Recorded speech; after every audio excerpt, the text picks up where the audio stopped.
MB정부 때 국군 사이버사령부의 온라인 여론조작에 관여한 혐의를 받는 김관진 전 국방부 장관이 구속된 가운데 이명박 전 대통령 내일 2박 4일의 일정으로 중동으로 출국합니다. 이 전 대통령을 당장 수사하라는 여론이 높아지는 상황에서 최근 적폐청산 수사와 관련해서 짧은 입장을 밝힐 예정입니다. 국회 출입하는 정치부 조성호 기자와 관련해서 자세한 내용 이야기 나눠보겠습니다. 조 기자 안녕하십니까? 안녕하십니까? 예. 자, 이 전 대통령 정확히 내일 언제 출국합니까? 내일 낮 12시 45분에 예. 인천국제공항에서 바레인으로 출국합니다. 네네. 네, 일정은 2박 4일 일정이고요. 오는 15일에 귀국합니다.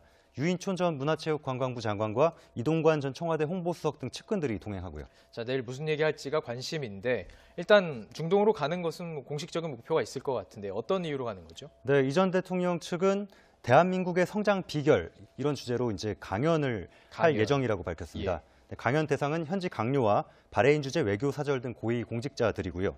네, 2달쯤 전이죠. 지난 9월에 바레인 문화장관의 초청으로 성사된 강연이라는 게 이 전 대통령 측의 설명입니다.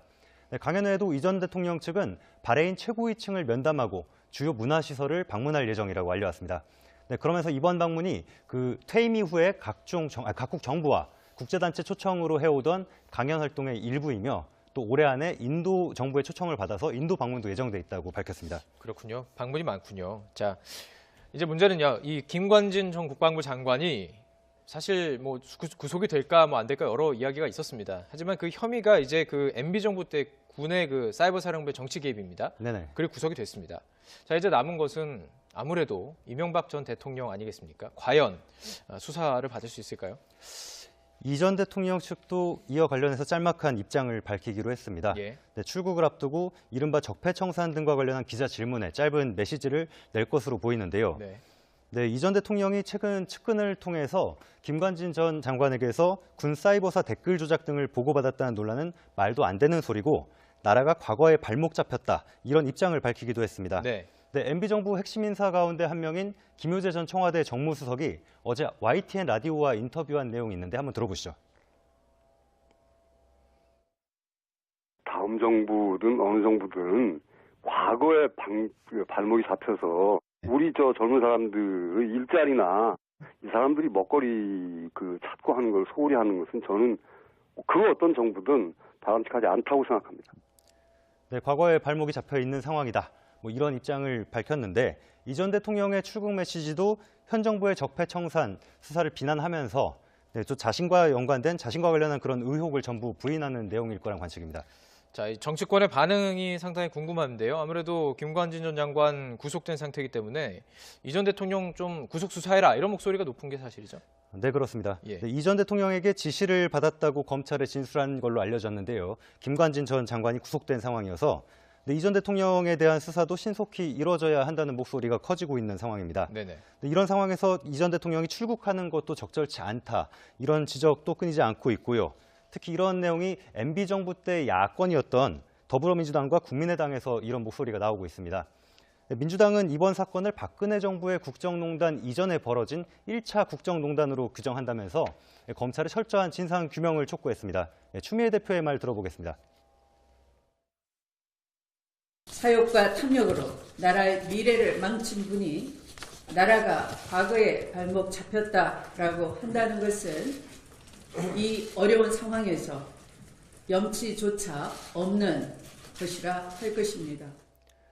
국민의당은 이미 특검 수사 필요성까지 제기했는데요. 네, 대선 댓글 공작의 기획, 연출, 총감독이 이 전 대통령이었던 것으로 드러났다면서 이는 반민주적, 반역사적 범죄 행위고 네, 이렇게 비판을 쏟아냈습니다. 김동철 원내대표의 말도 들어보겠습니다. 이명박 정부가 대한민국의 정부였는지 아니면 사기 범죄 집단이었는지 알 수가 없을 정도입니다. 이쯤 되면 이명박 정권은 탄생하지 말았어야 될 정권이었다고 저는 그렇게 말씀드리고 싶습니다.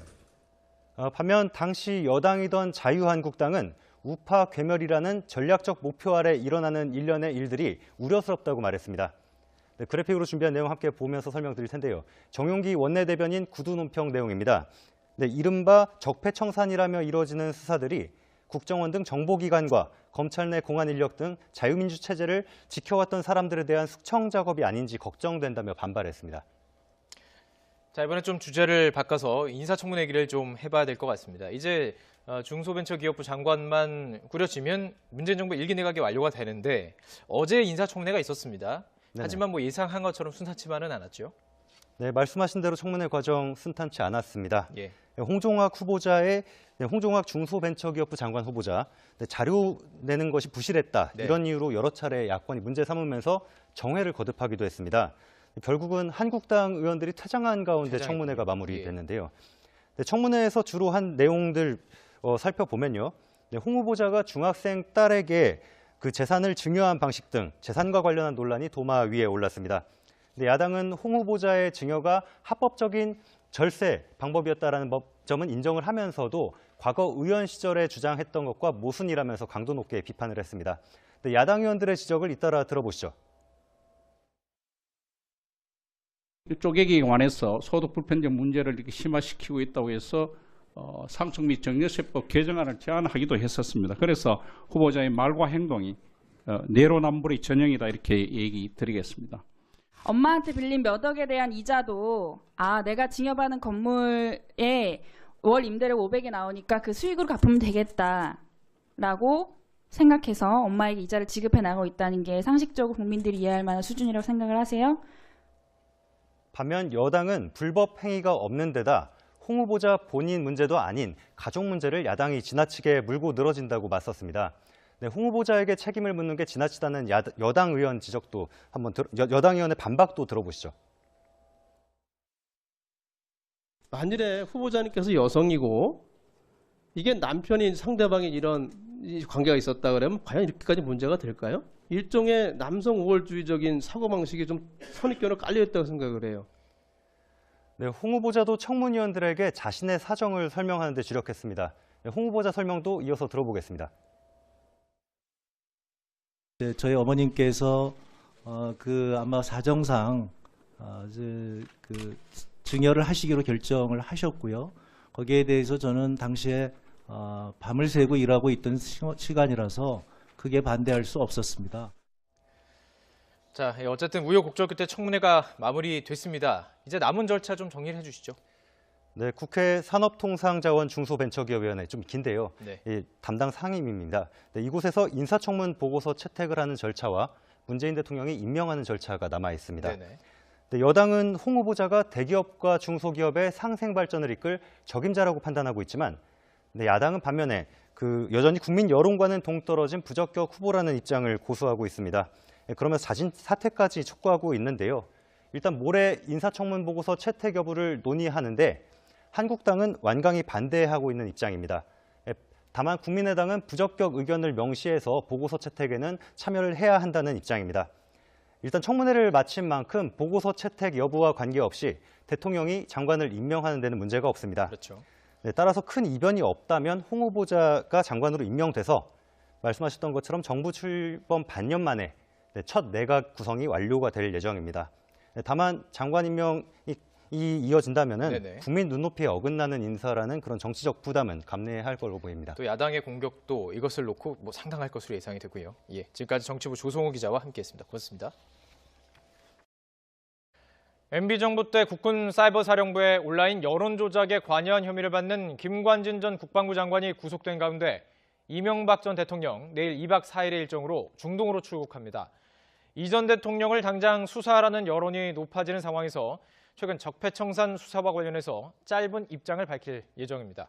국회 출입하는 정치부 조성호 기자와 관련해서 자세한 내용 이야기 나눠보겠습니다. 조 기자 안녕하십니까? 안녕하십니까? 예. 자, 이 전 대통령 정확히 내일 언제 출국합니까? 내일 낮 12시 45분에 예. 인천국제공항에서 바레인으로 출국합니다. 네네. 네, 일정은 2박 4일 일정이고요. 오는 15일에 귀국합니다.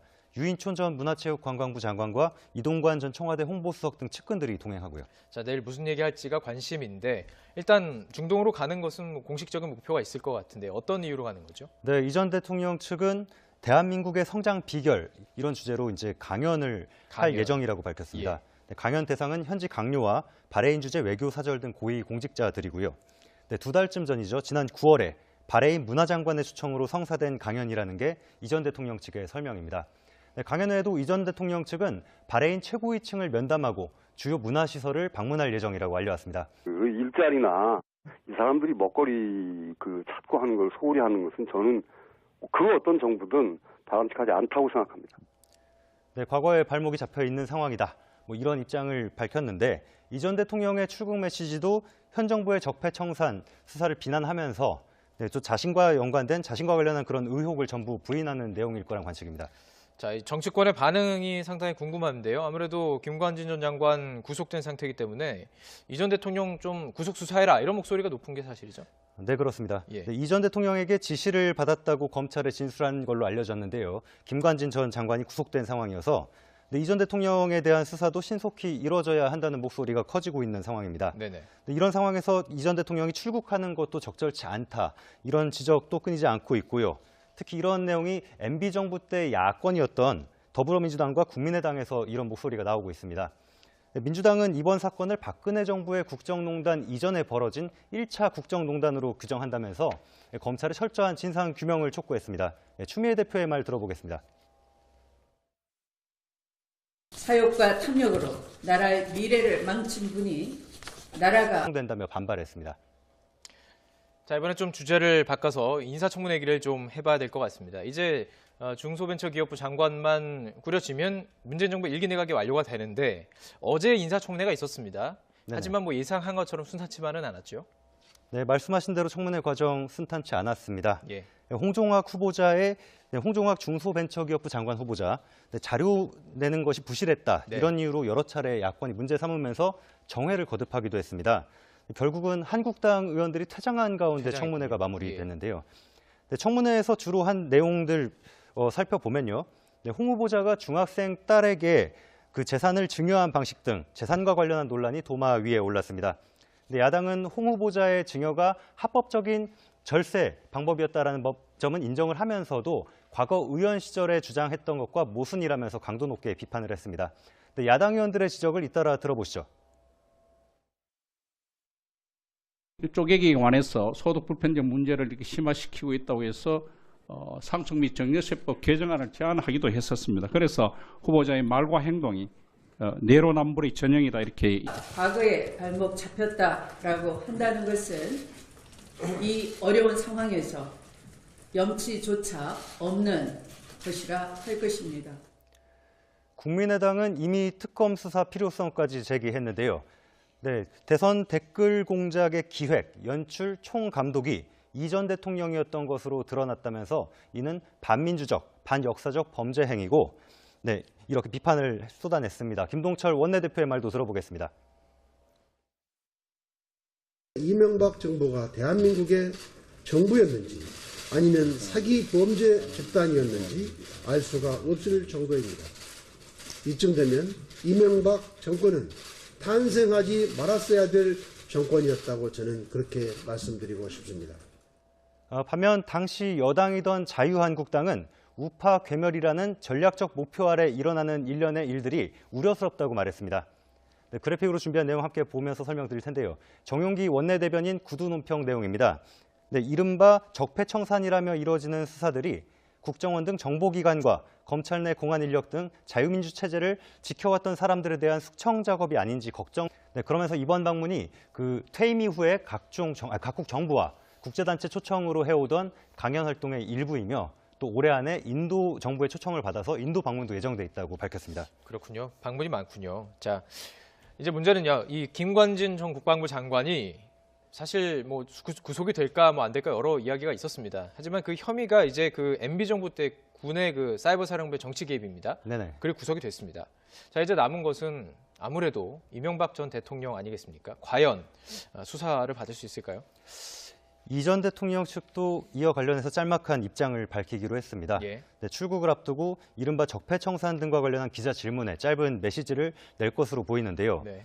네, 이 전 대통령이 최근 측근을 통해서 김관진 전 장관에게서 군 사이버사 댓글 조작 등을 보고받았다는 논란은 말도 안 되는 소리고 나라가 과거에 발목 잡혔다 이런 입장을 밝히기도 했습니다. 네. 네, MB 정부 핵심 인사 가운데 한 명인 김효재 전 청와대 정무수석이 어제 YTN 라디오와 인터뷰한 내용이 있는데 한번 들어보시죠.